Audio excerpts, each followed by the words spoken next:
Good morning on the West Coast, good afternoon on the East Coast, and good evening to everyone else in the world. Today, our flower optimization session is sponsored by Chopin. Who is Chopin? Chopin is an instrumental analysis technology company. So for over 100 years, Chopin Technologies, which is a subsidiary of KPM Analytics, has specialized in methods and equipment for ensuring the quality of cereal, flour, and related products. Yes, especially your flour. They offer a wide range of solutions to bakers for process and quality control before, during, and after production. Thank you, Chopin, for sponsoring this session. Today, we are honored to have Arnaud Dubat with us, and he will be presenting a session later on how to measure your flour quality. Arnaud is an interesting individual. He has an education in biochemistry, milling, engineering, and cereal science, and a master's in marketing. For the last 32 years, he has worked for Chopin Technologies in a number of roles. A leader for recent standard methods, and yes, I say that because Arnaud can pretty much memorize all the methods and spew it out back to you. Arnaud has worked with different organizations in France, Europe, and internationally, ISO, ICC, and AACC. He is an author and co-author of many technical and scientific publications, including the Alveo Consistograph Handbook and the Mixolab, which is a new approach to rheology. He is a father of two, and he's been married to his wife, Joelle, for 35 years. He is also a passionate musician who can recreate epic music on the guitar. Welcome, Arnaud. So thank you, Lynn, for the kind introduction, and again, thanks everyone for joining us today. That's real pleasure to see so many people attending this presentation. I hope you will learn something from that, and for what I heard until now, I think maybe what I'm going to tell you are going to, I hope, change a little bit the perspectives. So the question is, and that's a question that I have been asked many times, what is a good flour? And if I want to be honest, the best answer I can tell the people is that I don't know. I don't know what's a good flour. Potentially all flours are good. That really depends what you want to do, what are your process, what are your formula. There are a lot of things that make that a flour can be good or bad. So that's a little bit the topic I'm going to address, that because there is no fatality. We can do something if we start changing a little bit, certainly the way we are looking about flour quality. So the aim of this presentation is really to analyze this traditional approach of flour is going to predict bread. And I think these COAs we've just seen have a very good example. The question is, does that values really help you not having any problem in production? Not always. These COAs, and we can see a lot of examples of values everywhere, they sometimes miss the target of screening between good and bad flour. Many reasons for that. And I'm going to give you some example. And of course, we could be speaking for a complete day about that. I will try to shorten that. So first of all, analyze what we are doing right now. And then I'm going to share with you the approach we have been developing with Chopin over the last 15 years. And we see this is really bringing some benefit, and I will illustrate that with a real example. I mean, not theoretical, something we have been doing, working with bakers. And this is based on the Mixolab. We could have done that on other machine, but you will see that the Mixolab is a very good candidate for that. So at the end, I will also give you some clues on how can you do that? Because sometimes people are reluctant, say, but I'm not a scientist, I do not have any lab, it's complicated, blah, blah. No, you're going to see it's extremely simple when we have the right approach to that. So what is baking? I'm sure you know because you are here, and certainly most of you know better than me what is baking. Baking is basically a transformation process. We are going to take flour and we are going to make a product. Okay, so it can be a bread, it can be a pizza, it can be noodle, it can be whatever. So finally, we are going to transform a powder into something that will be nice to consume. And of course, between the flour and the final product, there are a lot of things which are happening during the baking process. So then what is the potential influence of the raw material, of the flour? Basically, if we want to simplify, if you start with a bad flour, or let's say non-adapted flour, we have to translate bad into non-adapted. So if you have a non-adapted flour entering the process, it will be very hard to have a good product. So most likely, the final product will not be adapted to the consumer desires. On the contrary, if you start with a well-adapted flour, you are more likely to have a well-adapted and what we are going to call a good product, good final product. So that's basically. The bad thing is that this can also happen. You can start with a well-adapted flour, but yet the product is not good. What happened? Well, that means that the resulting of the process, which is the final process, is not only a matter of flour.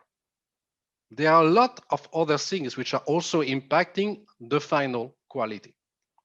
Just one example, if you bake too long, your product will be burnt.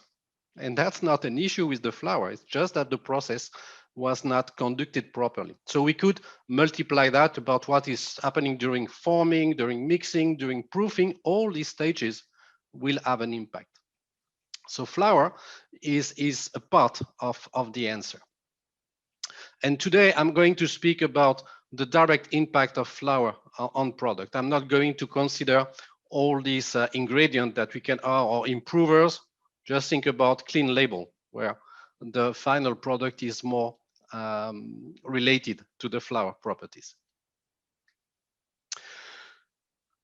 So Lynn showed us some COAs that we can have with of course devices I do not recommend, but for obvious reasons. We can do the same. If you start with Chopin equipment here, we can deliver a table like that, which is able, I could maybe, try to find something here. Yeah, you can have parameters, for instance, from the alveograph for cookies or cakes or baguette or so. These are values, indicative values. So I started by telling you, if you ask me what is a good flour, I don't know. But here you can say, yes, you know, it's written here. You know that for doing a cookie, you need a p-value on the alveo of blah, blah, blah. Honestly, I don't know your process. I don't know what you are looking for. So that gives you an idea. We know that we have big classes of flours between, let's say, soft wheat product or hard wheat products. So that gives an idea. But there is very little chances that what I am showing you here is adapted to your process. And that's all the problem. That's all the problem, because if you just take numbers from the literature, for what you can find on the internet, and try to adapt that, you can get into troubles very easily. It won't be a catastrophe, but it might not be yield the result you are expecting. So then you are going to tell me, well, you're telling me that I need a P of about 40 to 60 to have a nice cookie and it's not working. Yeah, it can be, because maybe your process, your formula is different and you need another kind of flour. So then the question is, okay, so how can I define the flour that is good for me, not good for everyone, or a kind of average value. And that's all the problem, because if you just rely on these things which have been written sometimes 50 years ago, uh, the things have changed. I mean, the process have changed, the width have changed, a lot of things have changed, and your process is unique, is specific. So that reaches the point where traditionally, and that's the example we just have here, that we are used to specify flour, or to speak about flour quality in terms of protein content, amylase activity, folding number, dough rheology, water absorption, dough behavior. We have been speaking about MTI, or stability, or development time.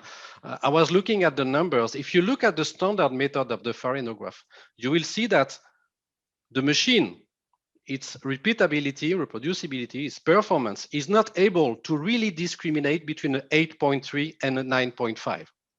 You are within the tolerance of the machine. So there is a big uncertainty of putting that. So we also need to deal with that. We need to have precise methods that make you have a good discrimination on the flour. And for that, that will be maybe another topic we could speak about. I really encourage you to have a look to standard methods, which are telling you what is the precision of the method. And a lot of the methods we are using sometimes are not extremely precise. Then the second thing is that, okay, protein, I need a 12% protein, or let's say between 12 to 13. What happens if I have 11.9 or 13.1? Nothing will happen. It will not change. So we are sometimes putting specification and sometimes rejecting flour based on these COAs, but sometimes we are not looking where we should be looking. The other thing is that a lot of bakers, when I've been traveling, they do not have labs. They do not control that. So they only rely to the information which is given by the miller. So of course, everybody is doing a good job. But if you don't control, you're taking a risk. Because I can tell you my flour is 12% protein. If you don't control, I'm safe. Of course, I can have problem, and we are going to discuss, but I mean, there is a need for controlling. But the question is, okay, you need to control what is good for you. And that's the point where I want to go right now. How can we change this paradigm and make it something which can be more efficient for you? We need to really go back to basics and what we want to do. We want to transform flour into final product. And between the flour and the final product, there is your process. Not everyone's process, your process. That's a specificity for you. So maybe what is good for your neighbor doing the same kind of product should not be exactly good for you. Maybe you could do better if you really work on your process. That's all the idea I'm going to develop right now. What is important finally, it's the final product, because the consumer is going to buy your product because they like it, because it's consistent, because it has a nice crumb or whatever, because he likes it. Once again, this is extremely subjective. A French baguette in France is very different from a French baguette in Chile. Not meaning there is one which is better than another one, but the consumer in Chile is looking for something which is different from France. So you cannot take what's happening in France and transfer it into Chile, because maybe the consumer will not like it. We had some example of that, of people copying things, and in fact it was not working. So we need to take that into consideration. What are the key parameters? Volume, color, crumb structure, these kind of things. And today we are very lucky because we can measure that. We have tools for measuring all these parameters and have an objective measurement. We need to get out from subjectivity. That's also a very important point. So we need to have this. And here, in the process, we have so many variables. I mean, we just have to go and look at BAKERpedia and all the topics we are discussing. We know that the formula will impact. If you are putting eggs or milk or fat or whatever in your product, and the quantity you are going to put, that will change the dough behavior. The process, the machine's temperature, the times, human factor also is very important. So are you sure this part is always consistent? Because if this part is always changing, you can have the most constant flour, the final product will vary. And then maybe you will blame the flour for not being consistent, but it's not the flour which is not consistent, it's the process. But if you do not control the flour, how can you know? So that's something we need to take into account when we speak about what is a good flour. So finally, the flour quality should be specific to each baker. Of course, we will keep groups of ideas, but it could be something specific. And also, it could be interesting to look about what is good for you. What are the interesting parameters? Everybody is looking at dough stability, and for the reason that Tin explained.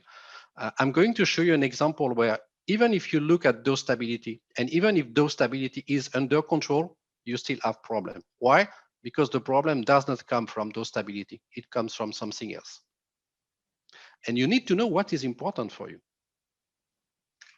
So let's look a little bit about the Mixer Lab. So I go back to my table. So if we want to have ideas of what specifications are for Mixer Lab, we can give you ideas like that. So we can see different points, different parameters, but all of that seems a little bit different. And maybe for most of you today, you don't even know what is C1, CS, C2, C3, C4, C5. It looks very technical. So first of all, let me introduce you very briefly what is a Mixer Lab.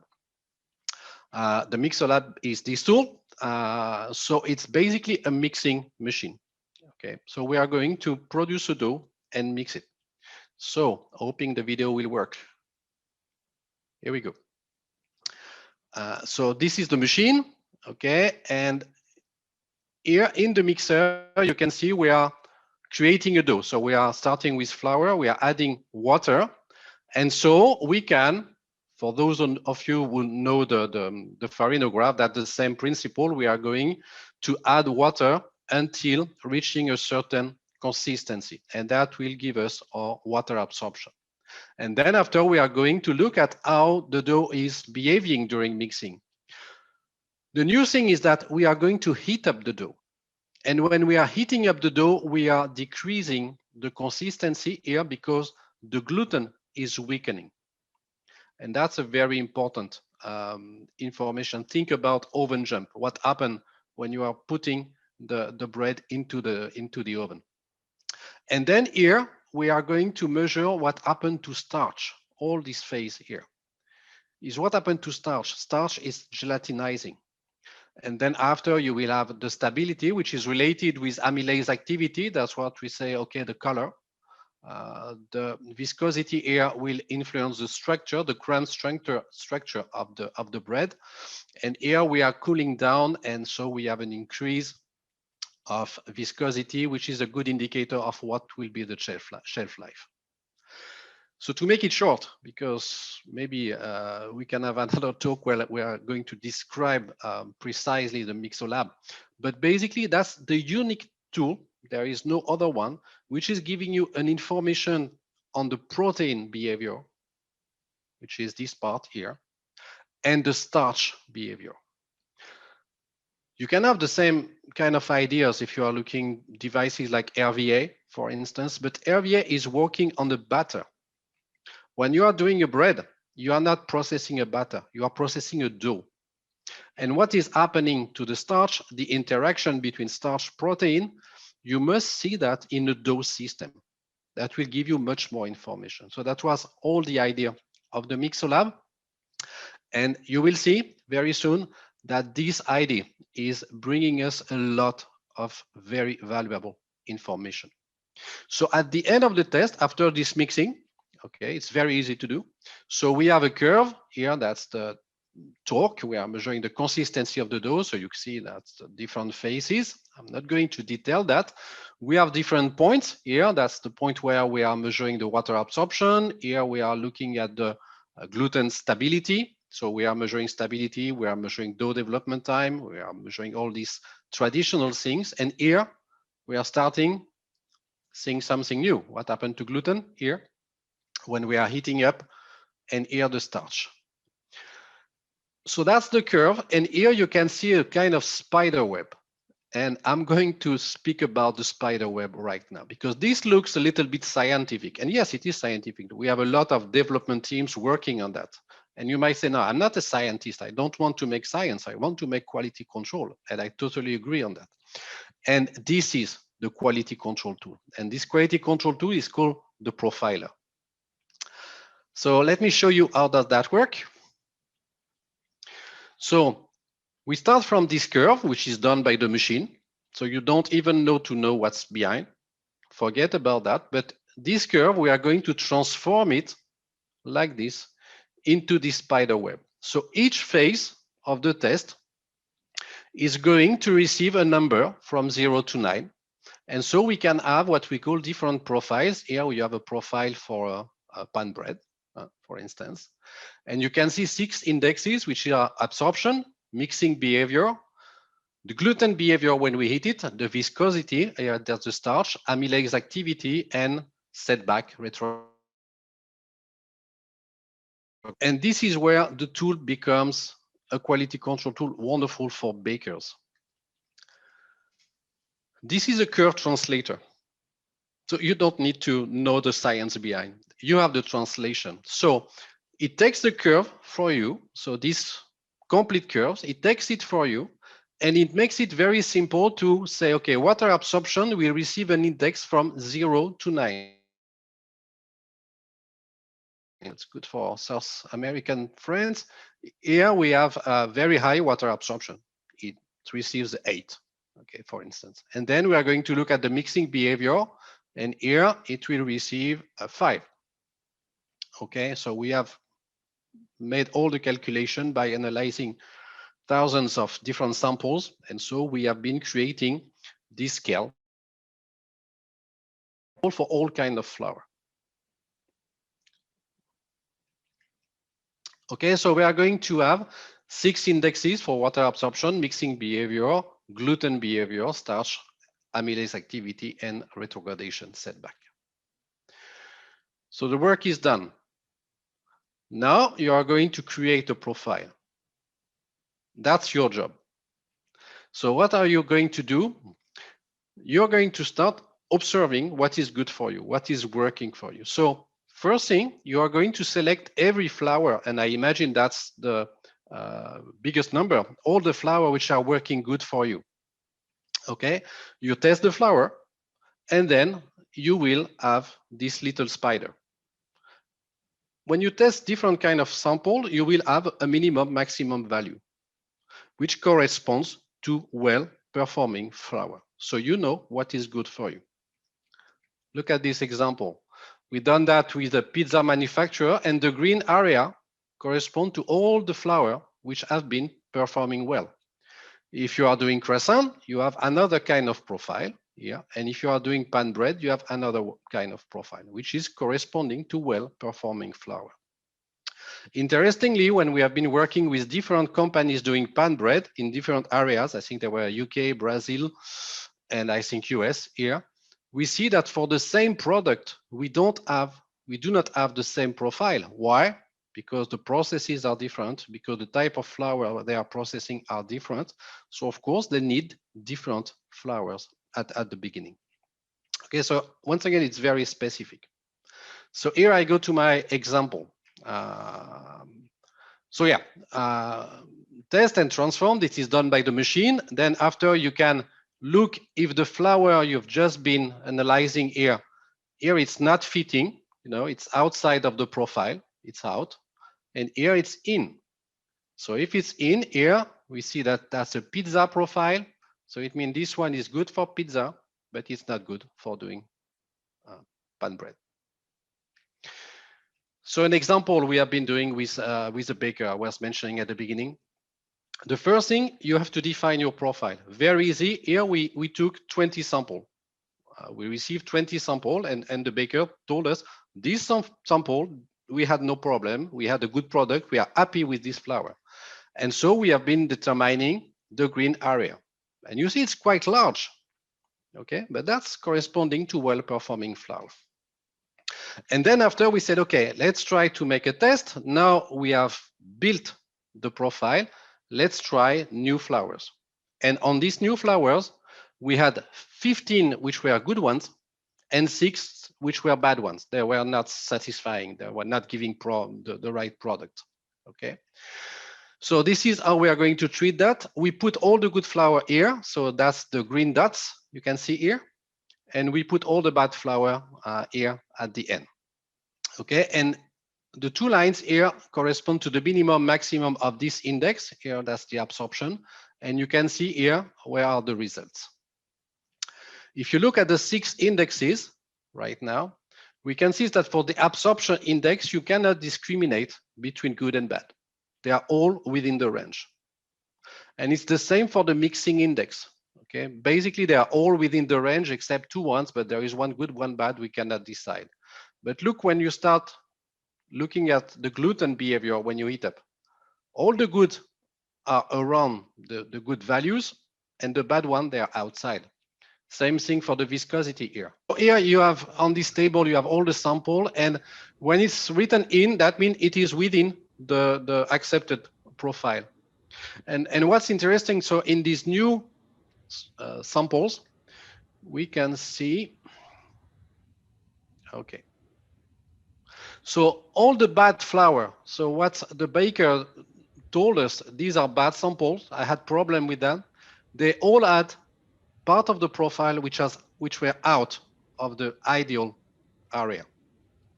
More interesting here, oops, all the flour which were completely in the profile, they correspond to well-performing flour. And it's not a surprise because we built the profile based on the observation on what is good for the baker. And as always, no, I don't think the world is black or white. You have somewhere in between. So you have some sample that can have sometimes a little bit out, but still are good.